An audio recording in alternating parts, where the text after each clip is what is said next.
Amém? Então, lá em 1 Pedro, no capítulo 1, versículo 16, você que achou, amém? Fala assim, ó. Vou pro 18. Sabendo que não foi com coisas corruptíveis, com prata ou ouro, que fostes resgatados da vossa vã maneira de viver. Por tradição, uma maneira de viver que, por tradição, recebeste dos vossos pais, mas com precioso sangue de Cristo, de um cordeiro imaculado e incontaminado, o qual, na verdade, um outro tempo, foi conhecido ainda antes da fundação do mundo, mas manifestado nestes últimos tempos por causa de vós. E por ele credes em Deus, que o ressuscitou dos mortos e lhe deu a glória, para que a vossa fé e a esperança estivessem em Deus, purificando a vossa alma na obediência à verdade, para amor fraternal, não fingido. Amai-vos ardentemente uns aos outros com um coração puro, sendo de novo gerado, não de semente corruptível, mas da incorruptível, pela palavra de Deus, viva, que permanece para sempre. Amém? Amém? Pai querido, nós te agradecemos, Pai, porque nós estamos reunidos aqui para cultuar ao Senhor, para render louvor, para render adoração ao Senhor e para, ó Deus, ser ministrado através de uma palavra, através do Teu Espírito Santo, que nos convence, que nos mostra a verdade, que nos coloca no confronto. Que o Senhor venha falar conosco mais uma vez, que toda a palavra seja liberada pelo Espírito, em nome de Jesus. Amém? Cara, eu não posso deixar de ler a versão atualizada, porque eu sei que, assim como eu, você se embaraça nos versículos. Por quê? Porque, primeiramente, nós temos que captar a mensagem, nós temos que traduzir essa linguagem para uma linguagem que nós entendemos, não é? Poxa, o que é tudo isso que Pedro escreveu? Falando de coisas corruptíveis, incorruptíveis, cordeiro imaculado, imaculado. Poxa vida, que negócio é esse? Pois é. E eu quero que você preste atenção, não leia a sua Bíblia agora. Preste atenção no que eu vou falar. Amém? Raciocine comigo. O mesmo versículo fala o seguinte, ó. Versículo 18. Deus pagou um resgate para livrar você do insuportável caminho que os seus pais tentaram seguir para chegar ao céu. E o resgate que ele pagou não foi simplesmente um ouro ou prata, como você também muito bem sabe. Mas ele pagou por você o precioso sangue de Cristo, o Cordeiro de Deus sem pecado e sem mancha. Deus o escolheu para este propósito muito antes do princípio do mundo. Mas só recentemente foi ele que manifestou isso publicamente, nesses últimos dias, como uma bênção para vocês, ou seja, para nós. Por causa disso, vocês podem pôr sua confiança em Deus, que levantou a Cristo dentre os mortos e lhe deu grande glória. Agora, a fé e a esperança de vocês podem descansar somente nele, Jesus Cristo. Agora vocês podem ter amor verdadeiro por todos, porque as almas de vocês foram purificadas do egoísmo, do ódio quando confiaram em Cristo como seu Senhor e Salvador. Portanto, procure amar na verdade uns aos outros ardentemente de todo o coração, porque vocês têm uma nova vida. Ela não foi transmitida a vocês por seus pais, pois a vida que eles lhe deram se desvanecerá. Esta vida nova durará para sempre, pois provém de Cristo, a mensagem sempre viva de Deus aos homens. Sim, a nossa vida natural murchará, como a erva do campo, como quando fica toda amarelada e seca. Toda a nossa grandeza é como a flor que murcha e cai, mas a palavra do Senhor será para sempre.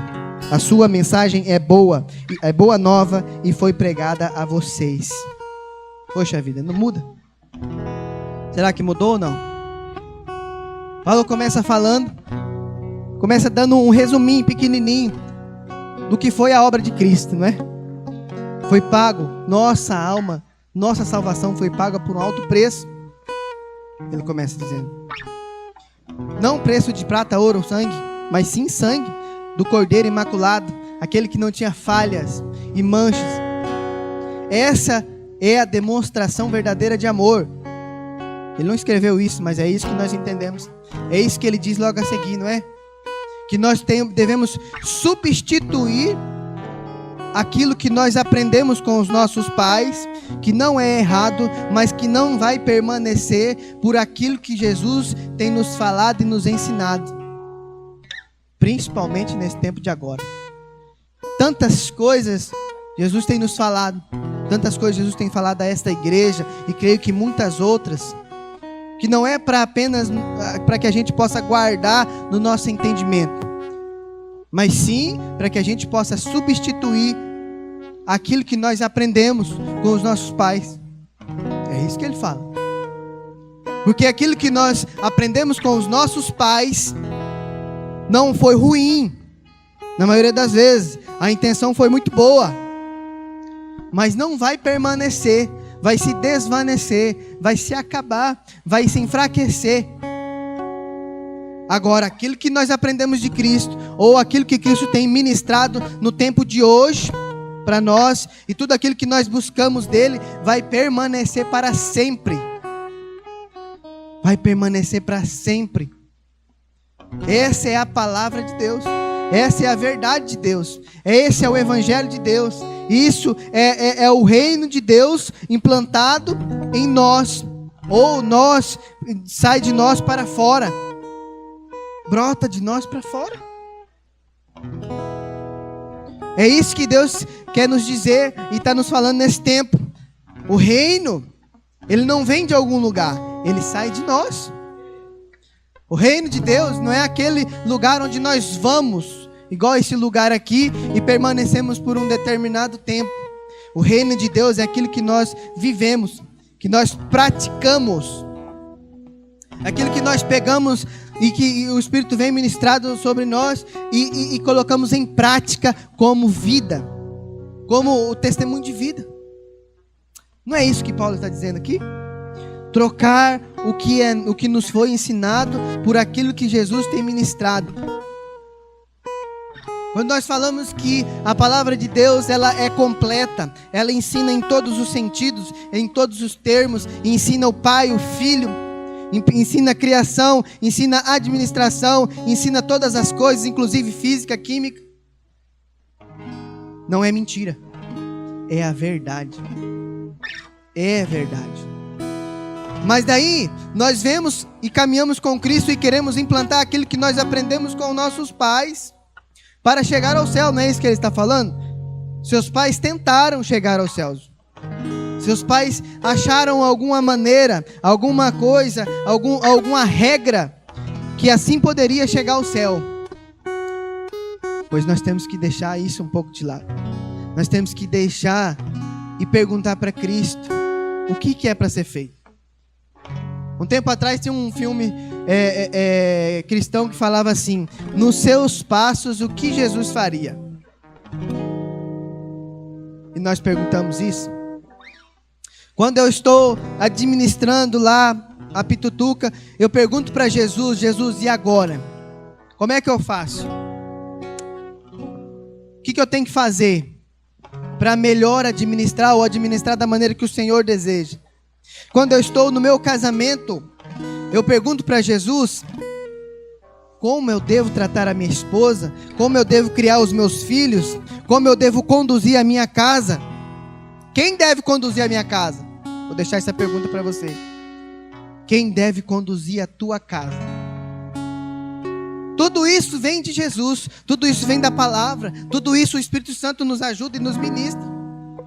E é isso que ele está falando nesse tempo de hoje.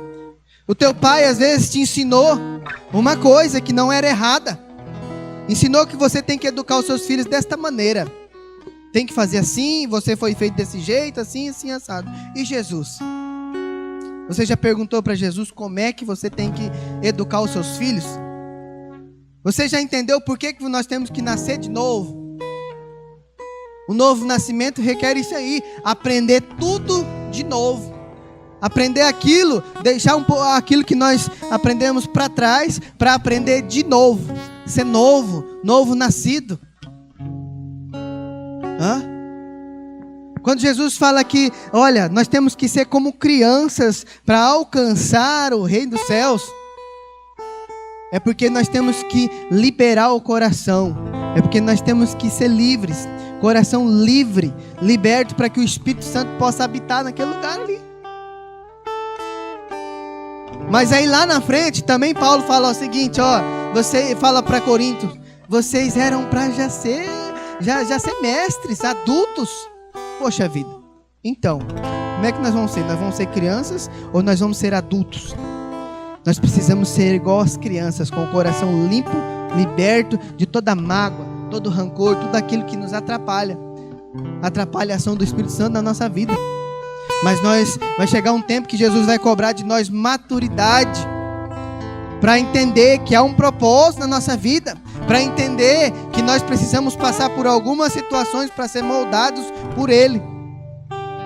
Na última aula do estudo bíblico, nós estudando sobre discipulado, ou na penúltima, não estou lembrado agora, nós estudamos sobre o caráter, isso, é a penúltima aula, e nós pegamos o exemplo de José do Egito, e nós começamos a entender que a vida de José foi um propósito, para que ele pudesse estar naquele determinado lugar, para assumir um cargo de confiança, de um cargo que precisava de uma pessoa de caráter, para daí então cumprir o propósito de Deus na vida dele, que era trazer a família, a provisão e tudo mais para o Egito. E aí eu perguntei aos alunos assim, e o diabo? Como é que fica o diabo nessa? Ele perdeu o serviço, perdeu o emprego. Porque se a vida de José estava nas mãos de Deus, e tudo que aconteceu de bom e de ruim com José foi propósito de Deus para moldar o caráter dele, o diabo não fez nada. Fez nada. E é isso que nós temos que ter entendimento. É isso que nós temos que buscar em Deus, essa maturidade, que o que está acontecendo comigo pode ser para moldar o meu coração e o meu caráter para o propósito de Deus para a minha vida. Amém? O que nós estamos passando hoje não é apenas ataque do maligno, não é apenas alguma coisa que está nos acontecendo, nós estamos sofrendo alguma coisa e chorar por aquilo, mas é porque nós temos que olhar para aquilo e crescer, ser moldado, ser forjado, para que nós possamos cumprir o propósito de Deus na nossa vida. Amém? Amém? E é por isso que nós temos que trocar o entendimento que o homem nos deu pelo entendimento que o Espírito Santo quer nos dar. Mas é preciso esvaziar aquilo que o homem nos colocou. E como é que nós fazemos isso? Só tem um jeito: discipulado. O discípulo tem que olhar para quem? O mestre. O mestre está à sua disposição. O mestre está à minha disposição em todo tempo. Eis que estarei convosco até o final dos tempos. Amém? Glória a Deus. Tem algum irmão aqui que é antenado? O que é antenado? Ligado na internet, sempre ouvindo os irmãos, ligado uma mensagem aqui, outra ali. Tem alguém assim ou não? Amém? Ô, pastor, não tem não? Poxa vida, que pena. Há um tempo atrás foi levado um questionamento, e eu tenho certeza que se você entrar na internet, você vai achar alguns cristãos questionando o dízimo. Deixa eu só entrar um pouquinho nisso aí. Ah, mas o dízimo é coisa do Antigo Testamento, é coisa da lei. Depois que Jesus veio, nós vivemos no tempo da graça. Só que você se esqueceu que a graça vem antes da lei. A lei foi criada porque os homens que estavam no deserto tiveram medo de entrar na presença de Deus e viver a graça. E aí eles falaram: Moisés, escreve lá as leis, que a gente vai seguir essas leis. A graça, ela foi antes da lei. A lei foi criada porque os homens não entenderam que o objetivo de Deus era ter um relacionamento, assim como ele tinha com Adão, na viração do dia, em todo tempo. E é isso que Jesus veio fazer, abrir o canal, ser a porta de ligação de você e Deus. Alguém está entendendo o que eu estou falando aqui? Amém? Você tem a porta aberta para estar com o Pai. Isso é a graça, a presença do Pai em todo lugar. E também aqui em 2 Pedro ele fala o seguinte: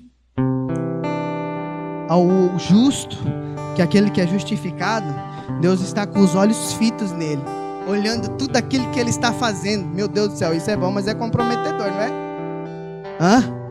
E a gente começa a entender por que a gente não pode pecar quando a gente está sozinho. Porque Deus está assim, com os olhos fitos. Mas ao soberbo ele vira as costas. Meu Deus do céu, Deus resiste ao soberbo, gente. Mais uma vez. Então nós temos que entender, só para você entender, o dízimo é o início, não é o fim. Se você não entender agora, daqui a uns dias você vai entender, fica tranquilo. O dízimo não é o começo, não é o fixo ali, é o início. Deus falou o seguinte: vamos fazer o seguinte, 10%. Se você quiser dar mais, é o Espírito que vai te dar direção. Não são os homens que ditam, é o Espírito que dita. É por isso que nós vivemos na graça, porque nós consultamos ao Espírito. Perguntamos: o que é que vai falar? O que é que vai fazer? Será que eu estou agindo certo? E aí nós voltamos para o que Pedro estava falando. Substituir o que os nossos pais ensinaram, porque o Espírito Santo quer nos ensinar, nos ministrar. E aí começa a mudança, sabe aonde?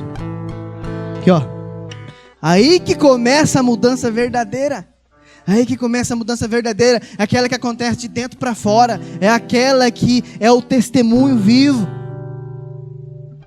E aí não seremos sepulcro caiado, bonito por fora, mas podre por dentro. Meu Deus do céu. E Pedro continua falando o seguinte. E ele entra na questão do coração. Porque, não é? Na verdade, tudo provém do coração, não é? Do coração provém as saídas da vida, não é? É assim? E quando eu comecei falando que nós temos que tirar aquilo que está atrapalhando o Espírito Santo de entrar no nosso coração, também parte desse princípio, porque nós temos que limpar, temos que liberar e sermos como criança, para que aí o Espírito Santo possa agir, ter ação verdadeira. Então tem muita coisa para fazer. Tem uma vida inteira para fazer. Tem uma vida inteira de propósito para se caminhar. Deus é paciente, Deus é eterno, tem uma eternidade para te esperar. Quer dizer, até enquanto a vida, né? Deus tem a sua vida inteira para esperar conversão, mudança, transformação, alinhamento e muitas outras coisas que o Espírito Santo quer ministrar ao nosso coração. Deus é paciente, meu Deus do céu. Tá aí, meu neném, 1 mês e pouquinho. Você imagina a visão do seu pai olhando para você. Ele sabe, ele já vê você com a predisposição para fazer tais coisas. Ele já sabe, porque ele que te gerou, ele te olhou lá no ventre. Ele já te conhecia lá no ventre da tua mãe. Ele é pai. Ele é pai. E pai significa amor, cuidado, direção e muitas outras coisas. Muitas outras coisas que nós temos que buscar lá no nosso secreto. Lá no nosso secreto. Quando nós falamos de casamento, às vezes a gente é ensinado de uma maneira, mas essa é a maneira que Deus está falando. Você pode procurar aqui mesmo em Pedro, que ele vai falar sobre casamento. E os filhos, como eu estou criando meus filhos, é da maneira com que Jesus quer que ensine no caminho que se deve andar. E a minha namorada, será que eu estou me comportando da maneira com que Jesus quer que eu me comporte? Porque não há como fugir dos olhos do Pai. Quando o neném geme lá no berço, quem pula de pé? Ele gemeu, eu escutei dormindo, cara. Tá no terceiro sono às vezes. Terceiro nível de sono. E o pai? Será que o pai não sabe o que nós estamos fazendo? Claro que sabe. Ele é onisciente. Ele entende, ele escuta, ele vê os seus pensamentos. É por isso que ele sonda o nosso coração, porque ele sabe a nossa verdadeira intenção. A verdadeira intenção. A lei foi dada para aqueles homens que não entenderam que o pai tinha um relacionamento e queria restabelecer esse relacionamento. Queria ter intimidade, tete a tete. Mas aí o filho veio para fechar, para ser a oferta, para ser o pagamento e para ser a porta, para ser o caminho. Então nós vivemos nesse tempo, no tempo de acesso ao Pai, no tempo onde nós podemos ter a consulta direta com o autor do livro, onde nós podemos aqui olhar, estudar e perguntar ao homem, ao Espírito que escreveu, que testificou, que deu a direção, que falou ao coração, que estava lá, e perguntar qual é a intenção dessa palavra. É isso que ele está falando, para a gente trocar aquilo que nos foi colocado por aquilo que o Espírito Santo quer nos colocar. Amém? Nós precisamos extremamente estar ligado, extremamente, nós precisamos trilhar o caminho. Isso é com amor que eu digo. Nós precisamos, é necessário, é imprescindível nós deixarmos de ser filhinhos para sermos jovens e depois pais. Poxa vida, eu poderia continuar sendo filhinho, não poderia? Eu poderia ser um menino na fé, só escutando, praticando, vivendo a minha vida. Mas é imprescindível, é necessário. Olha, é uma afirmação que é preciso que nós passemos para a próxima fase. É preciso. Por quê? Sabe por quê? Senão, vou te falar. Vamos passar a Bíblia lá para frente. 1 Pedro, nós estamos, vamos para 2 Pedro. Logo aí na frente. Amém? 2 Pedro, no capítulo 1 também. Facinho de achar, amém? Versículo 9, para encerrar. Entre tantas outras coisas, Pedro nos dá aqui uma direção para seguirmos, para sermos frutíferos na obra de Deus. E no versículo 9 do capítulo 1, amém? Ele fala o seguinte: pois aquele em quem não há estas coisas é cego, nada vendo ao longe, havendo-se esquecido da purificação dos seus antigos pecados. Você quer estar cego? Aquele que é cego não enxerga a luz. Aquele que é cego cai no buraco. Aquele que é cego está na escuridão. É necessário para a nossa vida espiritual ser ativa, nós estarmos com Cristo, nós buscarmos a Jesus, estarmos ligados nessa videira aí que produz frutos através de nós. Amém? É necessário trocar esse coração de homem, coração que foi ensinado lá, por um coração de cristão, um coração de discípulo, que ouve, escuta e se atenta pelo que o mestre está ensinando. Amém? Levante seu lugar.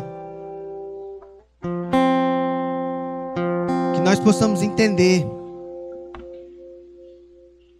que há um tempo para todas as coisas. E o tempo de nós sermos meninos já passou. Agora é hora de nós prosseguirmos para a próxima fase. Amém? Mas para nós prosseguirmos para a próxima fase, nós vamos ter que trocar o nosso coração. Trocar, entregar a nossa vida e tomar a vida de Cristo. Senhor Deus e Pai, nós te agradecemos, Pai, por essa palavra. Nós te agradecemos por essa presença, porque nós estamos reunidos aqui para isso, para entoar louvor ao Senhor, para receber uma palavra de vida, uma palavra de amor, uma palavra que nos ativa nesse tempo de hoje. E nós queremos sim, ter um coração transformado. E parte de nós, a primeira atitude é minha. A primeira atitude é minha e sua.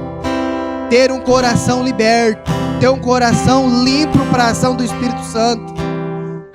Através do perdão, através da libertação, através de toda a dispensação, de toda a amargura. Que haja limpeza dentro de nós primeiro. Que a fonte seja remida em nós. Em nós. Que nós sejamos o primeiro a ser movido. Que nós sejamos o primeiro a ser constrangido pela palavra. Que o Espírito possa apontar na nossa cara e dizer: você precisa mudar. Você precisa ser transformado. Você precisa substituir aquilo que está dentro de você por aquilo que o Espírito Santo está ministrando e falando nesse tempo de hoje. Em nome de Jesus. Amém? Amém? Glória a Deus. Dá um aplauso aí para Jesus. Glória a Deus. Aleluia. Aleluia. Glória a Deus.